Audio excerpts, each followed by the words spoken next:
This is The Joe Gaither Show on BamaCentral.com.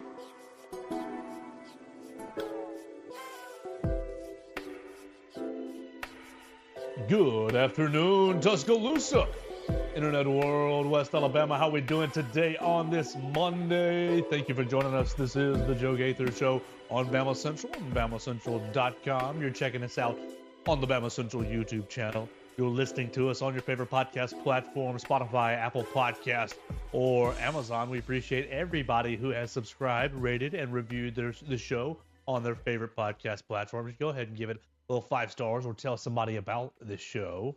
We're here in the Derry Daniel State Farm Studios, as we are right each and every weekday, right off of McFarland Boulevard, live with Derry Daniel and my friend Mason Woods. You can call Derek and his team today, Red Reese and Victoria, for all your insurance needs at 205-758-3391. Call and see how much Derek can save you today as we get a brand new week started with my friend Mason Woods. Follow him on the Twitter machine at MAWoods_. He is covering all things recruiting across the Walsh Riding Network, and the transfer portal season has him very, very busy. Mason Woods, good afternoon. How we doing? You know, I've been better, honestly. It was a long day at the Home Depot. You know, that's not abnormal, though. Transfer portal news got me down a little bit. And then, you know, I didn't even mention this when you came in here a few minutes ago, but I am at war with the Northport Post Office. Oh, boy. I am at war. I am waging war with the new Northport Post Office. We love our local businesses, but what's going on? What are they withholding a package from you, or they cannot find your address? Countless packages. I have been in this house we moved in August. One of the first things I order to the house is like a T-shirt, I think. Get the notification on my phone. Oh, the package has been delivered. Okay, I'll go out and check. Nothing in the mailbox. Okay, that's a little strange. The next day, still nothing. Okay. And I'm coming home from work the next day. So this is now 3 days after it's told me it's been, or 2 days after it's told me it's been delivered. And I see something down in the ditch. There's my package. Okay, no big deal. T-shirt soaking wet. Package has been saturated with water down there. All right, whatever, you know. Maybe it fell out. Okay. I order something again a week or two, or a couple weeks later, a month later. Basically, the exact same thing happens. Do you put on your package notes, delivery, not in the ditch? I should, I guess. This is, because my wife orders things. They are supposedly here. They're nowhere to be found. Call the post office. Yeah, he says he delivered them. Oh, turns out he delivered them to the wrong address. Then we were able to do the runaround all day. Eventually, at 9 o'clock that night, we miraculously have packages on our doorstep. And now here we are, Christmas season. I'm trying to order gifts for my lovely wife. And I have been told that my package was delivered 2 days ago. It is nowhere to be found. Oh. It is awaiting delivery it's just I do not. You probably got a hard job, post office guy, post mailman. Probably got a tough gig. Mail person. Sure. But whoever you are, I want you to just read the address when it comes up, and I want you to drive to that location. I want you to take the thing you are supposed to deliver to that location and put it in the box designed to receive that item. If it cannot fit in that box, I want you to drive down the driveway and place it on my doorstep, because that is what your job is. Your job is not to just throw it into the ditch and let it get ruined. Your job is not to just not deliver it, apparently, and just hang on to it for days on end. Your job is also not to take it to the wrong address. It's a pretty simple gig. I really think it is. I don't think it's that. I don't think you have to do a whole lot of thinking. I think you run down a list of where you got to go for the day. It's so frustrating. And this is the worst time of year for it to be happening. Obviously, we have all kinds of things, transfer portal news, Bama basketball news, anything is happening. It's a wild time of year work-wise. And then on top of things, you got to just drive the knife into me, USPS. So yes, I am waging a war with the new Northport Post Office. Shout out to the guy that works at the desk up there, because he's really cool. He's trying his hardest. He is dealing. You go to Google, you read the reviews. They have a 2.6 review, 2.6 out of 5 stars. Horrible. First one is, ordered over $1,000 worth of Amazon packages to my house. Never showed up. This poor woman's Christmas is ruined. My Christmas is potentially ruined. Everyone's Christmas in the area might be ruined at this point. But all that to say, we're here. We can get into catastrophe. This is ridiculous. I'll find out today. before I even left to come to the show today, I get home, I'm letting the dog out, dealing with got a cat Rusty. meowing in my other ear, waiting to eat, trying to call the post office. Just deadline. I called 5 times. Did not receive an answer on not one of those calls. Dial tone. I am infuriated with the Northport post office. Well, Mason. Count your days. Oh, I'm not married at the moment. When in my previous marriage, I went through that 2 different times. I had packages delivered to a house that was just around the block. So I got the packages marked and essentially called. Mhm. They were able to tell me, and they sent me a GPS. And I said, well, that's not my house. And I was able to walk around and get the packages off the porch from. And so I saved Christmas that way. Then the second time this happened, I had ordered my lovely ex-wife packages to the house, and it never made it. Said it was delivered. Had to call the delivery driver. Oh, it's still in my truck. I had to meet him way out, God knows where, to go get it because I was trying to save Christmas. And me and you do not live things very far from one another. There's like a pretty decent chance this is the same person we're having this issue with. So whoever you are, man, woman, child, who may be delivering my mail, I don't even know. It could be a toddler in that truck at this point. You're threatening relationships here. You're really putting stress on everyone's lives. You're toying with the fabric of our lives, and I don't like it. I am at the whim of the USPS right now, and I would not like to be that way. Whew. Ugh. It's been a heck of a few days. Speaking of being toyed with, it sounds like a perfect place to jump into the transfer portal. Alabama football, several newsworthy items. I got several names we want to jump at you. I got 4 names that we should talk about with transfer portal news. Let's talk about the happiest news first. The happiest news and most official news is tight end Danny Lewis has decided to return to the capstone. We thank you. We thank you, Danny Lewis. What is he, redshirt sophomore? Is that what he was this past season? Let's find out. Danny Lewis Jr. from Louisiana, right? Roll Tide from Danny Lewis Jr. Yeah, redshirt sophomore. Yep, we were right on that. From Westgate, New Iberia, Louisiana. Oh, 2 for 2. Joe Gaither. Hotbed right there. Like we actually cover the team from time to time. Almost like we know a thing or two. He jumps back in. He jumps in the transfer portal. What do we see? What do we see transpire over these last handful of days? Alabama goes and tries to get Luke Haas, the tight end from Arkansas. He visits, ends up at Ole Miss. Basically, it's been an Arkansas to Ole Miss pipeline so far. But Alabama misses on him. Danny Lewis goes to the portal, I think largely due to wanting opportunity, wanting maybe a guarantee of opportunity. I don't know that that's true or not, but just wanting better shot. Yeah. You're going to see Dupree leave. You're going to see Robbie Oots leave. There's going to be some more room in this Alabama tight end room. You got Josh Cuevas coming out. You got Ty Lockhart, Ty Haywood and Lockhart. They're all going to run together there. Ty Lockhart. You also have Marshall Pritchett coming in. So you got some tight ends right there. I think this is a good gift for Alabama because I think that he is able to do the inline stuff while also able to catch passes. He's not going to be as maybe proficient in the dirty work as Robbie Oots, but I think that he's going to give you more in the passing game. I think he might give you a little more in the blocking department than CJ Dupree. But this is a good gift for Alabama. Yeah, I think like you said, he kind of plays that tweener spot a little bit where he's, kind of what you're looking for, where he can do the nasty things. He can get down and dirty, stay in line and make some blocks, get in the run game and make things happen. But he also has that threat as a receiver. And, I think Cuevas maybe is more of a receiving threat tight end. So Danny Lewis certainly fills a role that this Alabama team needs that maybe, Dupree was tasked with filling last year and maybe struggled at times with, like you said, the physical aspect of things. I think, he did about a B plus. Yeah. I think having these 2 players where they have these, differing skill sets, but both can play at the same spot is it's only going to help open this offense up even more. Yeah, so that's a really positive thing for Alabama.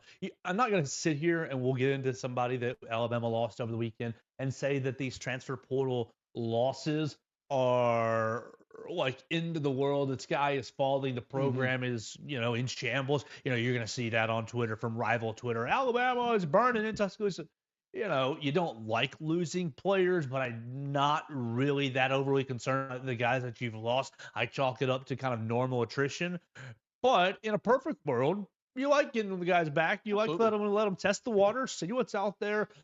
Come on back to Tuscaloosa and be committed to the program. Hopefully that's going to be the case with Danny Lewis Jr. And I think that's worth celebrating. Yeah, I mean, it not only is he a very talented player, you get back on the team, it's, just that much less time you have to spend teaching a guy this system.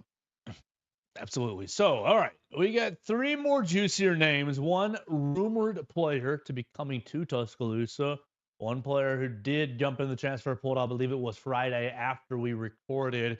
And then one player who is rumored to be flirting with the transfer portal. Which one we want to do? Running back, wide receiver, or defensive back, Mason? What do you want to do first? I think we, let's stick with the slightly positive news. I like the kicker on here with, maybe we go to the rumor that that Alabama supposedly might be getting this week or within the next day or two.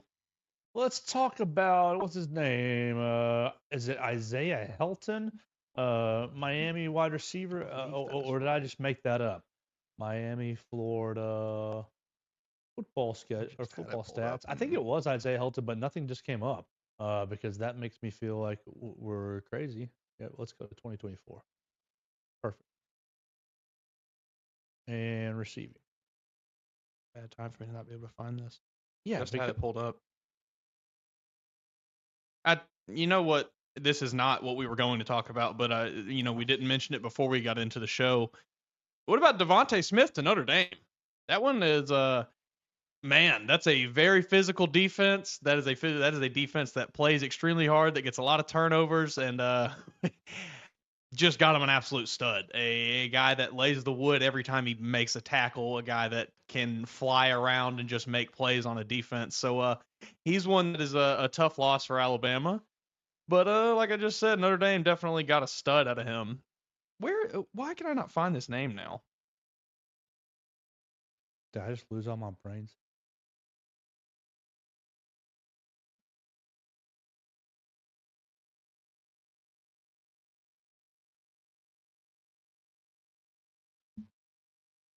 All right. Well, I am going to talk about. I am going to just talk about Justice Haynes while you keep looking at that, because Justice Haynes jumped in the transfer portal. Did you find Isaiah Horton?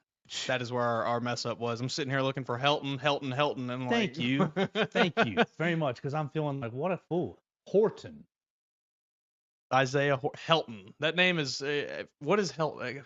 Todd Helton. Yeah, I guess I'm thinking of the coaches. The name is just associated with football in my brain, so I automatically made the connection there. All right, yeah. Isaiah Horton. Let's go back to that. Isaiah Horton, big body, 6'4", 205 wide receiver. So we've talked about wide receiver loss. We talked about KC Concepcion came to Alabama on a transfer portal visit, but doesn't look like he's going to be sticking around, which is okay. You're going to get other guys. Isaiah Horton out of Miami, 6'4", 205 out of Murfreesboro, Tennessee. This past season, 56 receptions, 516 yards for 5 touchdowns. He is a junior, basically a redshirt sophomore, because he had 1 catch for 6 yards his true freshman year. So he redshirts that year. He gets 13 catches for 168 yards and a touchdown his redshirt freshman year, and then basically becomes Miami's third-ish wide receiver this past season. Offense second wide receiver. I think they had Restrepo, Horton, and Jacoby George. Jacoby George had 51 receptions. That guy's going to have a very lengthy career in the NFL. He is so good. He looks like he was a perfect Patriot 5 years ago, 10 years ago. He is so good, so crafty, shifty. Not what we're talking about, but just, I love watching him play. Isaiah Horton, though. What do you think about getting a big? When's the last 6'3" wide receiver that you had dominate at Alabama? I mean, Julio Jones. Yeah. Was Amari even that big? Amari wasn't that big. No, he's only 6'1", 6'2". Yeah, listed. He was a little, maybe a little thicker, but not this tall. Yeah, listed 6'1" right here on the Wikipedia for Amari. Big body guy. Well, Robert Foster was a big guy as well, 6'4", 6'5" for Robert Foster. We like that. Kevin Norwood. Man, you know who's pretty big? Agiye Hall. Caleb Odom. I don't remember the last time Alabama had a receiver of this size really, be a big significant part of the offense. It seems like it's been a while since they had a guy who looks to be maybe just kind of a go-to jump ball kind of receiver with that size, with the ability to go up and get the ball, with the verticality to him that they've maybe lacked. Yeah, and how good is that going to be for a guy like Austin Mack, who's just going to be launching it up down the field, that big old rocket launcher arm? I mean, we talked about, last week the new receiver, Derek Meadows, and how he can be like be that version of this, or be that kind of player in this offense. And right here, this is a more experienced guy who is already, been tested by the rigors of college football, that can potentially slide right in and take over that role. Well, it just fits into kind of what he had at Washington last season, really, with a couple of big body receivers. Jalen Polk was like 6'1". I think Roma Dunze, my bear, is like 6'2", 6'3", big old dude. Yeah. So that's going to be a lot of fun. I think this is what Kalen DeBoer just likes to have in his receiver core. Hey, we can impose our will. What did Jamarcus Shepard call them? We're takers. We're not wide receivers. We're takers. I like that. So he's gonna go take the football. Watching some highlights right here on YouTube of Isaiah Horton against USF, and he is absolutely big body in these defensive backs. Yeah. The little bit I was able to see today on Twitter, the few clips I watched, he was just mossing guys. Like I think he's gonna be he's down there somewhere. Get the ball to Isaiah Horton. Isaiah Horton, Jeremy Bernard, Ryan Williams, the little trio. Feel pretty good about that. We like that. I'm feeling pretty good about that. You get Danny Lewis in there. You get Josh Cuevas running down the seam, maybe. For everybody crying about, you're losing Kendrick Law, you're losing Kobe Prentice. It's going to be okay. It'll be fine. It will be okay. Not to mention all of the guys they have behind them. A plethora of talent back there. Oh, man, such a huge loss for this offense. You never use Kendrick Law right. The transfer portal giveth and the transfer portal taketh. I think Isaiah Horton would be a very good addition. All right, so next, the juicy drama. Friday, look, this should not have surprised you. Mason said that he did, so I'll ask him why. But Justice Haynes announces he's going in the transfer portal. Justice Haynes was, third on the team in carries this past season, behind, obviously, Jalen Milroe and Jam Miller. Alabama 2024. Let's see if I can see the whole stats here. So just to give you the actual breakdown of how many he got, because it wasn't that many rushing right there attempts. He was, third on the team with 79 rushing attempts. Didn't even have 100 carries. 448 yards and 7 touchdowns. Now, he did have 17 receptions for 99 yards and no touchdowns. So what's that? 79 and 17. That's 89 and 7 is 96 total touches offensively for roughly 550 yards and 7 touchdowns. Are you I'll ask you, Mason Woods, why were you surprised? Because some people were. Why were you surprised? Yeah, I was. I told you right before we sat down to record, I was like, transfer portal news. I tell you, this surprised me a little bit, and you kind of looked at me a little funny, and I thinking about it a little more, yeah, maybe it makes sense. But my reason that I was a little surprised is because, in my opinion, he entered this season kind of knowing what the deal was. He knew good and dang well him and Jam Miller were going to split carries in the backfield. He knew that Jalen Milroe liked to run the ball a lot and was going to get a lot of opportunities to do so. So I don't understand, if you saw all of that in front of you, why you didn't go ahead and transfer last year if you were looking for a bigger role. I understand wanting a bigger role, and I get, somewhere else can probably offer you that bigger role.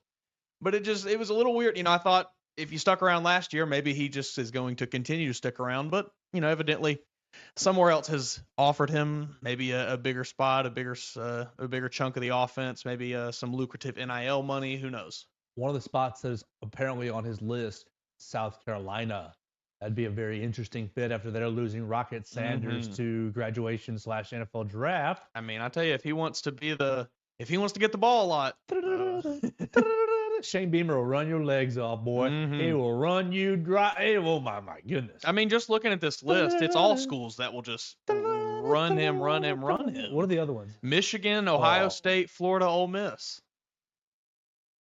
Ole Miss, you might get some reprieve. Yeah, he's going to be in somewhat of a battle there, I bet you. But Florida, I mean, you'll have sophomore DJ Lagway, but we're trying to get downhill at Florida, definitely. Who knows what Ohio State, Ohio State, you'll be in a little bit of a switch. What's the name? Travion Henderson, is he coming back? I'm not sure about that. Or is he going to be gone? And then Michigan, you've got a lot of. I mean, we're just getting Michigan, downhill. you'll get 850 carries if you go there. Good luck, Justice Saints. I think it's good. Really, I'm not surprised. I wasn't surprised because of the amount, the how few I think the touches were this season. I think that to a degree, Mason, you're right. You should have expected a bit of a ball carry, a bit of a split. But when you look at Jalen with 152, Jam with 135, and you're third on the team with 79 rushes, like maybe that split could have been a little more even. Yeah, it could have been somewhat. The percentages could have been a little better. Now, let's just be honest. Justice Saints, his vision was not good all year long. It was really like, and so going back to the earlier point, like talking about losses in the transfer portal, these 13 guys now, like I'm not sitting here crying over like good luck at South Carolina, good luck at Ole Miss, wherever you go, Notre Dame, whatever you do.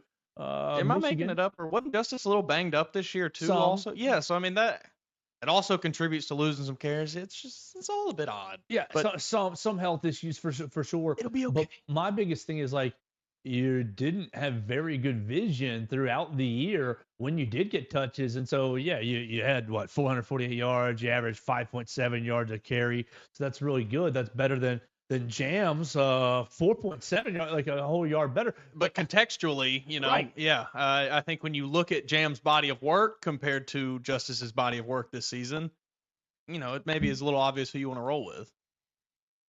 I wouldn't trust Justice Saints on a 4th and 1. I don't know that I would either. I'd trust Jam over Justice. If you said you had to give me one. I would trust Milroe also over him, Yeah, it's not going to be a big loss. Yeah. He might succeed somewhere else, but we've seen the talent they have in that backfield, and I think it'll be okay. Yeah, absolutely. So the juiciest news. One more I do before we get into the biggest piece, because this one will be quick, I think. What about Dylan Lonergan taking a visit this week? Oh yes, good. Thank you for pointing that out. AIQB. Gonna be a dog. Maybe. Look, this is like this is, and I'm trying to put this into words, but I'm just seeing all kinds of vision. I'm seeing a Stetson Bennett 0.2, but more talented, because I always trash Stetson Bennett. Bennett with like the physical to back it up. Stetson Bennett with the physical and not like you had to wait 4 or 5 years to develop him to get to that. Like Stetson was bossing on kid because he was the oldest kid in college football. Like I think Dylan Lonergan as will he be now a redshirt sophomore, right? A redshirt sophomore, I believe is what he will be. Going into his third year. I think he's already got it in between the years. Now they've got good quarterbacks. What, Jalen Rashada? I believe. Did they get Jalen Rashada? Is that no? They got the kid from Arizona State. Well, it might have been Jalen Rashada, but they've got a obviously Gunnar Stockton. He's got eligibility as well. That would be Jaden Rashada. Yeah, and then the freshman also Ryan. Puglisi. Puglisi. Okay, yes. Okay. Highly touted freshman, I believe. So maybe it's a really crowded room. Mm-hmm. Maybe he doesn't get a fair shot there, or maybe he does. But I mean, Kirby would love his type. That's what even if it is a crowded room, there's a reason he's taking a visit to Georgia. They don't not want him. Yeah, so, Kirby would love his type. Yeah, I think he would fit in very, very well in the black and red. Unfortunately for Alabama, and that's that might be DEFCON 1 because I don't think Bama fans want to see that. Ooh. Let's move on to the juiciest news though, because that's about all I had on Dylan Lonergan to potentially become a dog. Oh, I don't want to talk about this part. This one hurts my heart. Because if you've been cruising the Twitter airwaves today or any of the Bama sites, you have seen Charlie Potter's post from On3 Sports. It has been everywhere. So this is not really like spoiling their boards or their message boards. Charlie Potter My friend wrote. He probably wouldn't say that actually. He would probably say, "No, I'm not." Just to laugh. Uh, Now he wrote that it looks like Jalen Mbakwe is going to transfer. It looks like Jalen Mbakwe is being teased to go into the transfer portal Mm-hmm. with a seven-figure offer. And did he write the two-way context? I Or think so. I think that's what I okay, saw. because the context that I have is that it's, over $1 million. Get an opportunity to play two ways, both ways, offense and defense. And you remember that's what he did in high school. Um, I believe it's Ole Miss that's tampering with him.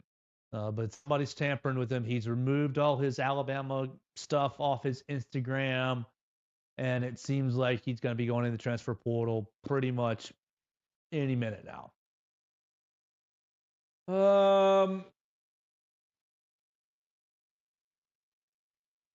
This one's challenging to accept. No, obviously you just chalk it up to the game, the nature of the beast. But is it just the nature of the beast, Yes. or is it? Well, sure. I mean, yes. Like this is the bed we have found ourselves in. But this is just blatant disregard for any sort of tampering issues, tampering rules. Well, the rules are so loose. And that's kind of where I guess the issue is here. Right. It's just I am not going to be in the camp of college sports. You've broken college football. It's ruined. Whatever. Thank you. But this should not be able to happen. This should not be allowed to happen. I don't know how you can monitor it. There's not really any way to, I guess. The only solution that I see is an actual dedicated agreement between players and schools where they are paid X amount for their services each year and they sign contracts and so on and so forth. Essentially turning it into the revenue sharing will help that a little, but it hasn't really fully enacted yet. Mm-hmm. It won't fully enact till next academic year. But you'll still be able to give kids NIL deals on top of this revenue share, which will provide extra incentive. Mm-hmm. How about Lane Kiffin, man? Wheeling and dealing. Where's all this money coming from in Oxford? Hashtag transfer to the sit. Do you see his ex-wife is reportedly moving from wherever she's living back to Oxford? Everything's coming up Lane. He's celebrating all the Kiffins back in the sit. Oh man, everything coming up Joey Freshwater right now. What do you think he'll do with Jalen Mbakwe on offense and defense? You know he's in his ear saying, "You see Travis Hunter." Exactly. Mm-hmm. Then you're selling him on I think Jalen Mbakwe is a very talented player.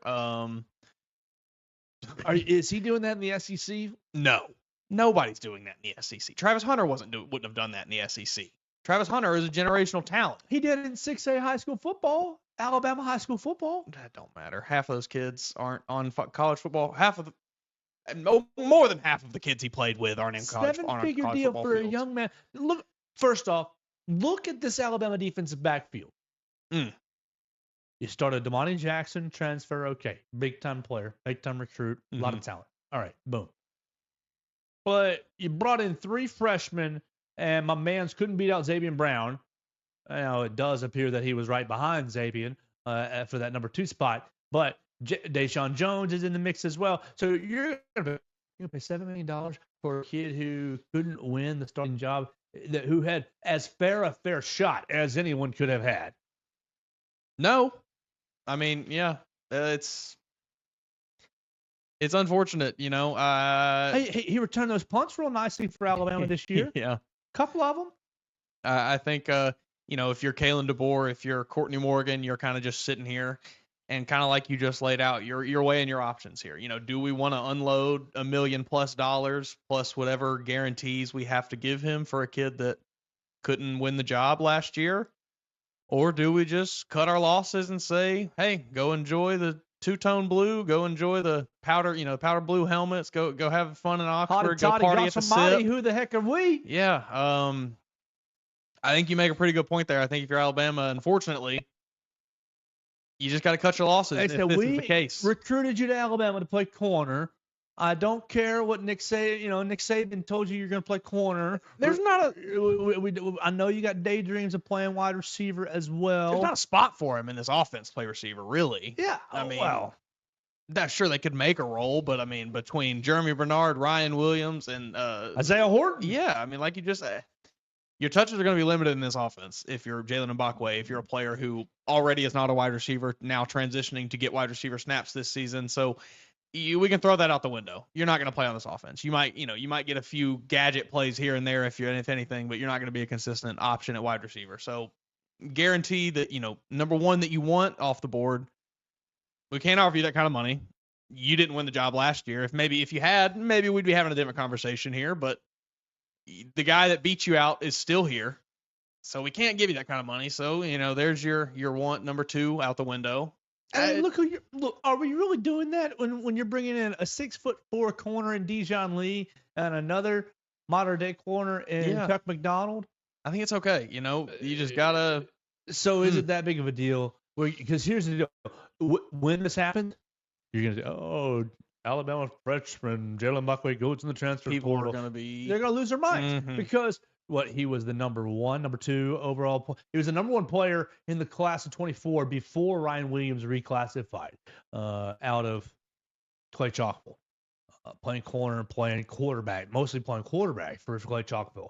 And comes in, great athlete, and he comes in super ambassador, basically is one of the main reasons that Ryan Williams commits to Alabama. Doesn't not the reason. I don't want to put it all on him, but obviously, but a big part of it. What does this mean? People are gonna freak out, but I don't know. Again, like if you dance with the transfer portal, I'm not gonna say like you're a bum. No, that's not it. But like I'm also like, there's very few people that I'm gonna do backflips over losing. Yeah, no, I agree with you. I think if you're entertaining wanting to leave, just go on and go. It's okay. I don't really want anybody on my team who's flirting around with leaving anyway. I don't want to have to be chasing people to come stay if I'm a coach.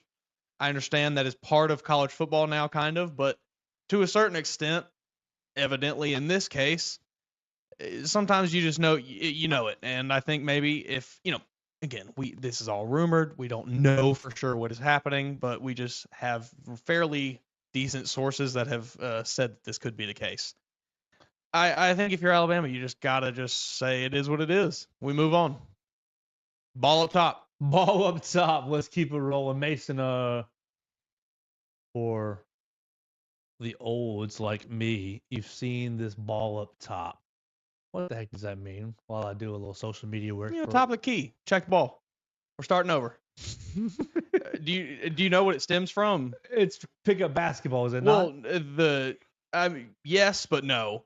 It was a tweet that went very viral however many months ago now of someone posting a picture of what they thought at the time was their newborn daughter and saying, "This is the most beautiful thing I've ever laid my eyes on, la da da da." And a day or two later, he quote tweeted his own tweet and just said, "She wasn't mine. Ball up top." Oh no. Big fumble. Big fumble. So yeah. I think that's the attitude Bama takes here. Hey, ball up top. Let's back to the drawing board. Well, you're getting a lot. I mean, I'm salivating over Dijon Lee and those measurables. 6'4" corner. Like Jalen Mbakwe, you want to stay in this room as well? You're welcome to. You're welcome to stay and work, and good luck. You want to move on? That's A-okay. It is what it is. Let's jump out of the transfer portal and jump to basketball. Before we do, we want to tell you about our friends Purple Turtle Roofing. They're the most reliable residential roofing replacement company in Alabama and Mississippi. Whether it's addressing leaks, storm damage, or general wear and tear, Purple Turtle Roofing is going to be there to deliver exceptional roof repair for your property. They're the leading expert in local residential roofing solutions, specializing in providing unparalleled service and quality craftsmanship for all your roof replacement needs. Call Dustin Foley and his team today at 877-PT-ROOF-5 for your free roof inspection. That's 877-787-6635 to schedule your appointment and one of their qualified employees who come check out your roof for free and make sure you're prepared for any and all of life's storms. Dustin and his team have had a great year, and they'd love to make you a part of closing it out or get started on 2025 with you. Check them out online today at roofturtle.com. All right, Mason Woods, I'm tired of the transfer portal rumors. Let's talk about actual action from Saturday night. Alabama basketball exercised a few demons, beating the Creighton Bluejays 83-75. They gave us our red throwbacks. Yeah, okay, we'll start right there. What'd you think of that? Owen Dudley's old uniforms. They were beautiful. Now, I will say, admittedly, I would have loved to also. I still would like to see a red version of the, white throwback uniform that they did with the gray trim and, but these were awesome. Wear them more, please. Give me more alternate uniforms for basketball, especially. I don't, Bama does not, in basketball, at least to me, really have the same. You can't change the uniform. Blah, blah, blah, Sure, agreed. It doesn't have that same kind of. Be creative. Yes, be creative. Recruits love it. Fans love it. Please, more of this. Big game in a big setting. It's awesome. And you went to a throwback uniform, maybe cleaned it up just a hair of this and that. Not really many changes structurally to it, to the design. I thought it looked really, really good. I thought it served its purpose to fire the guys up on the Friday night beforehand, and it served its purpose to kind of get folks even more excited. Let's start with where people like to start with me, obviously, with Alabama basketball. How was the crowd, Joe? Putting it in my face. Really, really good, largely. Not as intense as I was expecting. The crowd filled up to maybe 98%, 98, really, really full outside of the student section. Now people are going to say, oh, the classes were out on Friday and some people's exams were over on Monday. They flew out. I understand. I get it. Yeah. I got you. But it just is what it is. There were sections of the student section that were not full. Like, I'm not trying to cast judgment. That's just the reality. Stating the facts. Right. And so because of that, it's not an A+ on that end. But the rest of the crowd, the paying customers, the the season ticket holders and the single game buyers, they showed out for it. And goodness gracious, Mason, you went with me on the first night, right? And how nasty the traffic was on the first night. It's the same way still. And they had 30-something days off, 33 days off. I felt like I hadn't been in Coleman all year long. I felt like it was the first time of the year because of the big break. And so I'm driving over an hour and change before, like I am, because I'm working the game. No big deal. And I get it into the deck that I'm supposed to be in fairly smoothly. But I know that I'm very early. Right, because I'm working, and that's what you're supposed to do. Fairly smoothly, I'm in there, and the guys are doing warm-ups, and I'm like, man, there's really nobody in here. And they're doing warm-ups, and man, there's still not really anybody in there. And one of my coworkers shot us a text, hey, I was going to be there on time, traffic, everything, XYZ, ABC. I'll still be there, but I'm going to be pushing, basically said it's taking a long time. I'm thinking, oh, my gosh. Like, you got to do something about the logistics because it did get full. It did get full as soon as the lady finished the national anthem. You looked around, you're like, okay, finally it's full. But for pregame warm-ups, which, I mean, admittedly, it doesn't really matter because there's not actual basketball, but like it does set the stage. Yeah, it's kind of a mind game juice. Thing. It does let the people, the visitors know you're going to be in for a fight that night. I think that, I mean, I'm usually pretty harsh on the fan base because I have really high standards. But, man, I think the logistics of this year have been really, really, really tough to get around. And if I wasn't working and if I didn't have a really, really high level of, I like this game, I like this team, I like this program, I don't know if I'd be putting up with it. I might just flip it on ESPN and say, y'all have fun with it. I'll sell my ticket. Yeah, that's kind of exactly what I was thinking. I think it's so bad that it's maybe turning off, some of your more casual fans who are just, it was full on Bama basketball game on Saturday. Tickets only $25. Sure, I'll get a ticket. We'll go watch a game. And then, you show up. I don't want to wait in line for 45 minutes, an hour, sitting here in bumper to bumper traffic while you have, countless street lights that have been inexplicably turned off so someone can poorly direct traffic into weird locations that don't fit well. So, they got to figure something out because I'm sure this is very far down on Nate Oates' list of priorities, but it's got to be somewhat bothersome. And like you said, this game did fill up eventually, but he loves a good crowd, so And it turned out again. Yes. The credit the regular ticket what was the student section? 85% full, 80% full, maybe. I think that's probably about right. I want to give them the due credit. Now, the Crimson Chaos folks, they were in there and they were bringing it. They just didn't have that last 10% of people that usually are there. But it was an hassle, and Yeah. and really that was the number one reason why I didn't tweet anything in pregame, because I was thinking, man, I think it's going to fill up, and it did. But goodness gracious, we're about to get into SEC play. We got what, 2 more home games left on this until 2 more December home games.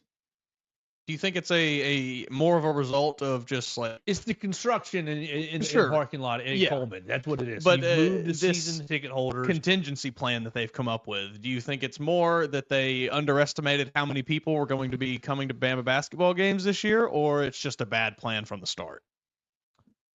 I don't know how many options that they have. Yeah. You've got the parking lots and the parking lots that are available close to the rec, right? Mhm. But those are, I mean, they and get you filled can up run with shuttles. students, You too. can run shuttles. That's an option. You've basically cut the Coleman parking lot over half Mhm. or so. And so a lot of those season ticket holders that have parking passes, they get bumped to the law school, and the law school parking gets bumped. Everything gets bumped up. So there really is not. If I were Shane, I think it's Shane Lyons. I would imagine he's associate athletic director. I don't know what the plan would be. I'm not Yeah. sitting here trying to say that I have the answer. No. But man, it has made it complicated this year. Yeah, it seems like something maybe fell through the cracks somewhere. Or maybe, like you said, this I is just don't know if you have a better. yeah, maybe there's just plan. I mean, there's not really, I don't know what else you could do, but it's man, it's very unfortunate because like we just kind of mentioned, like it is so bad that it could be turning people off potentially, and that's a real issue. So I give the crowd almost an A plus. It would have been an A plus if the students had got that last little bit full, but they didn't. They're pretty good little night, and really, the fellas needed them. You jumped out to a 17-point lead in the first half. They did exactly what we said they were going to do. We talked about the middle eight. Creighton closes on a 21-10 run and basically just wipes away your good efforts. And you stretch it back out to about 13-14 in the second half, and Creighton bites you back into it. And ultimately, you win 83-75. But Yeah. the killer instinct on this team is, in my opinion, severely lacking, Mason Woods. Yeah, it doesn't seem like, at least, there is no notion of, all right, put the foot on the gas and let's stomp on their throats and end it. It's, okay, we got a pretty decent lead. We can just have fun now. And that's not the attitude you need for a championship winning basketball team. When it comes down to the wire, when it comes down to crunch time, you are going to have to stomp on the throat of your opponent and bury them. And yeah, this team through the first part of the season has lacked that. Basically at every turn. I mean, the game in Chapel Hill was okay, but even it had some swings where you get up big, you let them come back. You get up big, you let them come back. So I don't know how you can, because this is an issue we've talked about since even before the season started, where there's just so much talent. It's maybe hard to coach them because they know just as well as you and I. Well, we're kind of just better than a lot of people. That's a dangerous spot to be as a team. That is something that Nick Saban battled with his football teams for the entire tenure of his coaching, or for the entire length of his coaching tenure. And it's something that now that Nate Oates has begun to find success on the recruiting trail, I think he's starting to have to battle with. So Alabama, only 11 turnovers, big positive there. You get basically under 12, under 13 turnovers. You dominated the glass, 46 rebounds at 32. And you did fairly well with Kalkbrenner. Yeah, he had 18 points. I was pretty impressed with Aiden Sherrill. Like, I thought the defense played fairly well. Yeah, I mean, Creighton was finished with a 1.02. 1.02, so, not great, but good. Mm-hmm. Could be better. Alabama finished 1.13. Just awful shot making. You look at the 3-point shooting. Let's start right there, Mason. Ooh-wee. 3-point shooting for Alabama, only 6 of 30. So you only got up 30, which is fine. That's a decent number. Probably would like to see 35. I mean, they only had 73 possessions on the game. Yeah, they slowed you down just a little bit more than you Mhm. wanted to. And they got into a zone coverage look several different times. Greg McDermott and his side did. They got into a 1-3-1 a couple times, which should be more conducive to 3-point shooting, but it also slows you down just a little bit. It seemed like it confused them a little bit at times. Right. I walked away Friday or Saturday night just not very happy. I mean, happy to win, but just not very Not satisfied. right. Mm-hmm. Well, Mark Sears gets his 3-point shot back a little bit. 4 of 7, and he leads your team, leads all scorers with 27 points. So Mark Sears, great to get him back because he's been kind of up and down. Mm-hmm. I think that this is kind of a big moment for him. Yeah, I think like you mentioned, the first thing you said when we brought this up was not only the team exercising this demon, but Mark Sears as well. This was big for him. But just I was just that's a good, not satisfied is probably the best way to put it, because sure, it's a great win. You get the 8-point win over your hated rival. It's awesome. Everything's all hunky dory in Tuscaloosa. But it's just, watching the game, there was so many points where it felt like Alabama could really, really put the foot on the gas pedal and extend this game to really being an embarrassing blowout for Creighton. And they just chose not to, which is kind of the worst part for me. It's like, it's not, looking at Creighton's stat, it's not like they got super hot shooting or anything. They didn't have one guy come in and drain a bunch of threes back to back to back. Well, they did. Oh, yeah. No, you're right. I'm forgetting about that stretch. That annoys me. Jackson McAndrew, yeah. comes in. He hit, what, 3 or something? In the second half, he's 4 of 5 from beyond the arc. He's 5 of 8 total, right? And so it's like, this is, you know that you're preparing for Ryan Kalkbrenner. Cool. Right? You know that you're preparing for Stephen Ashworth, their main point guard. Cool. No problem. These are higher level players. Great. You know what they're coming into. This Joker, Jackson McAndrew, believe he's a freshman. That can't see that quite here on the stat broadcast, but he comes in and gives you only 8 minutes in the first half, 3 points. Okay. He's 1 of 3 from beyond there. Like, you give him that. Great. Mm-hmm. The first half, you popped one from deep. Great. We'll let that go. It's the second half where now he makes another, and he makes another. Let's look at this log. Yeah, here. well, I mean, second half it log, was like, it was a handful in a row. Yeah, it was like 5 possessions. He hit 4 at 5:39, at 4:34. Then he missed one at 3:55. He gets foul. He makes a foul. Then he gets a steal, and then again at 1:25, and then again at 24. Mm-hmm. So like, these are. And at this point, he's shown you he's going to make a handful. And so, like Coach Oates talked about, in post game about we fell asleep a couple of times and it burned us. It's like, this is, like, it's cool if you lose because Ryan Kalkbrenner scored like 50 points or whatever, or Stephen Ashworth, their main guard, scores a bunch of points, goes off on you. It's just the attention to detail seems to be a little bit lacking. Now, the swag is not. LeBaron Pylon talking trash the entire night, and we love that. And LeBaron backing it up himself with 16 points, 16 points and 5 rebounds for LeBaron. So I have nothing negative to say. Now he's 0 of 3 from beyond the arc. Nothing bad to say about you, LeBaron. I love you, and I love you and the way you play. Like, the swag is there. I just wonder about the attention to detail, really. Yeah, no, I'm right there with you, and it is frustrating to now be 11 games in, and we're still continuing to talk about the exact same things we talked about after the first game, basically, where it's just like, yes, this team is uber talented. They got talent dripping out of every orifice on their team, but they for whatever reason, Nate Oates, whoever it may be, the Mark Sears can't convince the rest. I don't know what it is. Someone cannot get through to them that, hey, just play as hard as you can for 40 minutes. That's all you got to do. After that, sure, you can go do whatever. We can have a grand old time, but you just can't. You got to quit taking breaks like this in the game where some team will make you pay for it. And I don't know. Nobody has yet, I guess, because they've been able to kind of coast on these, get up big, let them come Oregon back. did. Yeah, I mean, that one was a little weird with What's the other loss? Oregon and Purdue. I mean, Purdue just beat them outright. Yeah, Purdue kind of was ahead the whole time, really. Yeah. Alabama, 14 of 21 at the rim. That's great.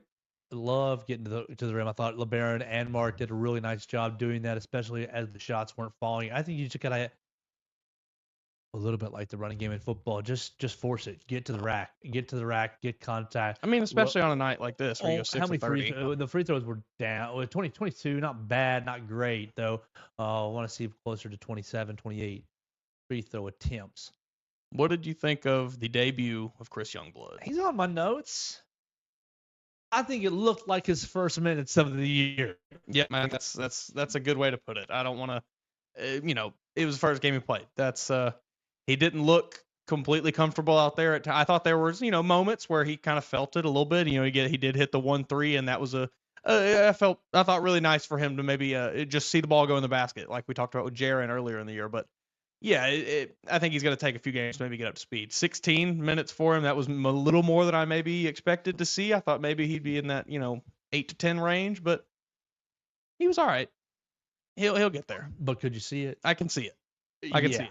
Oh, I think that in warm-ups, man, I was sitting under the basket, and he's just making it rain from three. It is like almost every shot he's making. Now, he's only 1 of 5 in the game. And so, you don't want to overblow warm-ups. I get it. There's nobody in his face, and there's no pressure. And like I said, there was hardly anybody in the arena at that time. I think that, and like my last basketball note involves him, and I want to get you involved in the discussion. I think that by the end of the year, when Alabama's going up to the SEC tournament, Chris Youngblood's going to be one of your more important players. I think so. I think who watched the game on TV, I was listening. You hear the broadcast. Then they probably mentioned it 4 or 5 times throughout the game. Just how built and big and strong he is. Yes, he is not the typical, thin as a rail wing player that Alabama has maybe grown accustomed to with a few guys recently. He is. He reminds me, maybe not quite the same play style. Trevor Relaford. Yeah, he's got that like Jaden Bradley a little bit to him, where he's just kind of a pit bull, I think. But a better player. It was cool. Trevor Relaford was in the building. Got a big old ovation. I did not see as that. Big of an ovation as I expected. That's super disappointing. I think I wanted to ask you this while we were talking about fans. How many people in there, that you gathered just from watching and everything, percentage-wise, what percentage of people you think really understood the gravity of that game in there? 10%. That's disappointing. Yeah. Because, the fans were definitely into it. I don't want to undersell that. But it wasn't didn't have that extra notch. Right. The extra just kind of nastiness where you think anybody could spit on the court at any time. Right?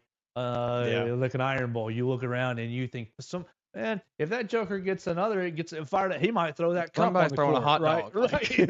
Right. Now, look, I don't want to say that. Please about don't do Alabama that. fans. They don't do that. That's not what happens. But you can just feel. Yeah, me and you have been in Coleman Coliseum for those types of games. For when Houston comes down. For when Auburn comes to town. For when LSU came to town. When Will Wade was there, and there was that. It was a great atmosphere. Like if somebody got a chance to with an throw extra oomph. They might. Just might. Somebody might throw a cup down at Will Wade's head if they get the opportunity to. No, it seemed like maybe it didn't have that extra elevation to it. Right. It was a good crowd for sure, but it just wasn't that hostility. How do we communicate this to the Alabama fans as a whole? That we have to hate Creighton. He's got to let it. Well, you probably needed it. You probably need something bad to happen to Alabama from Creighton in the Nate Oates era. Unfortunately, I think that may be what it is. Since you've had how many coaches now? Anthony Grant, Avery. You've had 2 coaches now in between the incident. That's why. All right, Mason. Last You little discussion for us on the basketball Mhm. side. Everybody's healthy for Alabama in this hypothetical world. Yes. Nate Oates is obviously Oh. playing Mark Sears. This is He's an insane obviously question. playing Chris. He's obviously playing Kofa Mori. Mm-hmm. Grant Nelson, you're Yep. in my starting lineup as well. And I don't care who you choose, LeBaron Philon or Aiden Holloway. You'll Mm-hmm. probably choose LeBaron, and that's probably my choice as well. Great. So there's 4. Are we in agreement so far? Yeah. All right. Amori, Nelson, Sears, Philon. Everyone's healthy. So far, you have seen Jaron Ooh. Stevenson play in this role, Mhm. in the 3-4 / role, right? Because basically we're going Sears 1, LeBaron 2, vice versa. It just depends on what we're doing, right? The 3 is open, 4 for Grant, and 5 for Amori. So you're playing the 3, the 4. Are we starting Jaron Stevenson? Are we starting Darian Reed? Or are you starting Chris Youngblood? What eventually becomes, hey, we got to have it in the moment. This is, game's on the line. This is my 5. What ends up happening for this Alabama basketball team? My gut wants to just jump out and say Darian Reed. He's been awesome. But, my brain is sitting here nipping at me thinking, yeah, but he's only a freshman. Chris Youngblood got a little more experience.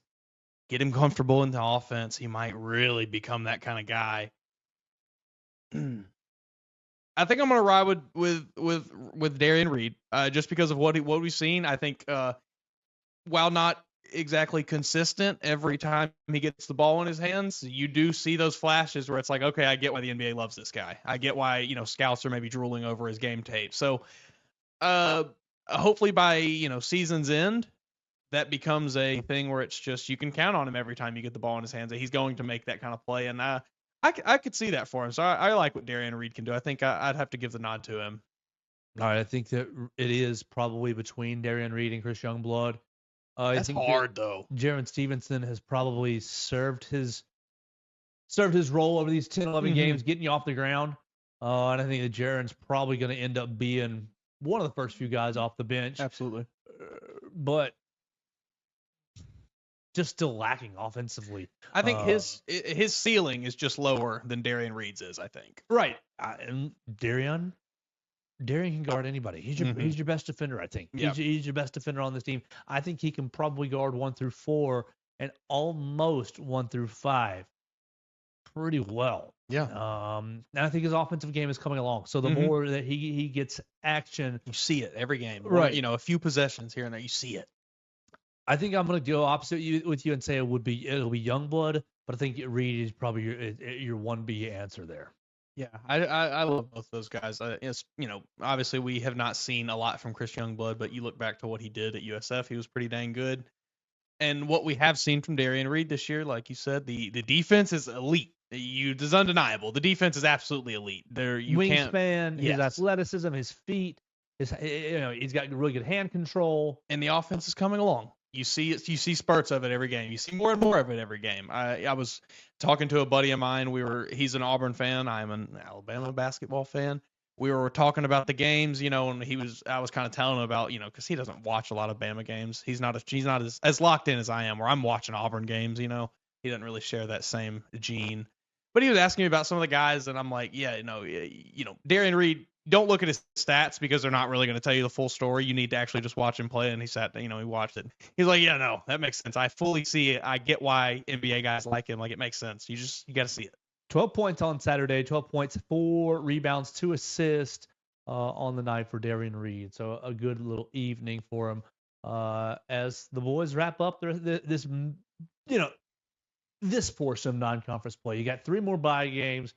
Really, I guess you're not buying the North Dakota game because you're going on the road to play North Dakota on Wednesday. That'll be your next chance to see the guys in Grant Nelson's backyard, and then 2 more chances to see them in Coleman Coliseum before SEC play starts. What do you think of Aiden Sherrill's minutes on Saturday? I think that he played like a man. I think he's coming along. Yeah, he is coming along. And, the stats may not indicate it, but he had 7 rebounds. Yeah, got 10 minutes in the game. He did hit the 1-3. He's still shooting too many threes.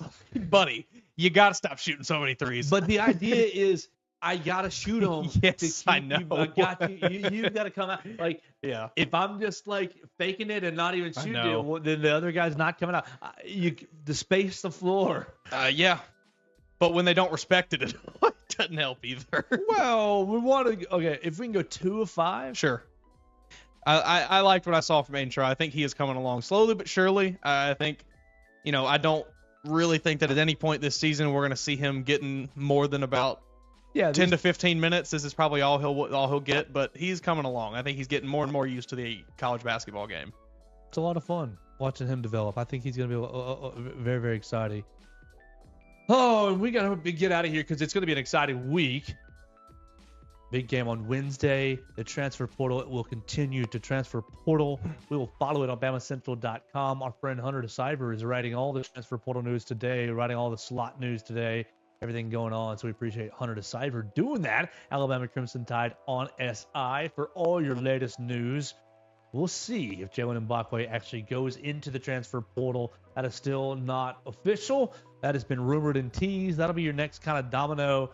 And we'll see if Alabama can secure Isaiah Horton, not Hilton, Isaiah Horton out of Miami and other talented players out of the portal. So we'll talk to you again tomorrow right here on the Joe Gaither Show. You follow us on Facebook, Twitter, and YouTube on the Bama Central YouTube channel at Joe Gaither 6 on your favorite social media machine and Spotify, Apple Podcasts. You can download, rate, review the show, the Joe Gaither Show on Bama Central. We'll leave you with this. This is huge news that we forgot to mention. Oh, yeah. Brand new long snapper. Oh, roll Brand new long snapper. David Byrd from Cal transfers in today, announces his commitment on social media. Welcome to the Crimson Tide. Nealon Hibbett's replacement. Everything I've read about him, he's fantastic. Zero errant snaps in 2024. The Birdman. No errant snaps. Come to Alabama. We'll see if you can keep it going. David Byrd, the newest Alabama. What happened to that boy? Right? When how that song went? Right. We'll get out of here for the day. That's the Joe Gaither Show on Bama Central and BamaCentral.com. Thanks for joining us on today's edition of the Joe Gaither Show on Bama Central. Keep up with Joe on all his social media pages at Joe Gaither 6. Subscribe, rate, and review the show on Spotify and Apple Podcasts, and be sure to read us daily at BamaCentral.com.